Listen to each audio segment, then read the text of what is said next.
സർക്കാരുകൾ അത് നടപ്പാക്കുന്നില്ല. രാജ്യത്ത് രജിസ്റ്റർ ചെയ്യപ്പെട്ടിരിക്കുന്ന 25 കോടി തൊഴിലാളികൾക്കും ഇതിലുൾപ്പെട്ട കേരളത്തിലെ 58 ലക്ഷം തൊഴിലാളികൾക്കും ഈ വേതനത്തിന് അർഹതയുണ്ട്.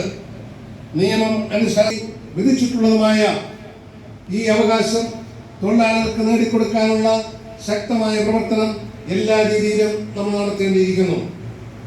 സ്കീം വർക്കേഴ്സ് എന്ന പേര് നൽകി തൊഴിലാളി ചൂഷണം ലക്ഷ്യം വെച്ച് ഭരണകൂടം തന്നെ പണിയെടുപ്പിക്കുന്ന ആശ, അംഗനവാടി, NHM, പാലിയേറ്റീവ് കെയർ, സാക്ഷരതാ പ്രേരക, സ്കൂൾ പാചക തൊഴിലാളികൾ എന്നീ വിഭാഗം തൊഴിലാളികൾക്ക് യാതൊരു നിയമ പിൻബലവുമില്ലാത്ത ഇൻസെന്റീവ്, പാരിതോഷികം, ഓണറേറിയം അഥവാ സമ്മാനപ്പൊതി എന്നീ വേതന സമ്പ്രദായം നടപ്പാക്കിയിരിക്കുന്നു. വർഷങ്ങളായി ഈ ചൂഷണ രീതി തുടരുന്നു. ഇതിനെതിരെ കോടതികളിൽ നടന്ന കേസുകളിൽ പലതിലും തൊഴിലാളികളെ സംരക്ഷിച്ചുള്ള വിധികൾ ഉണ്ടായിരിക്കുന്നു. അംഗനവാടി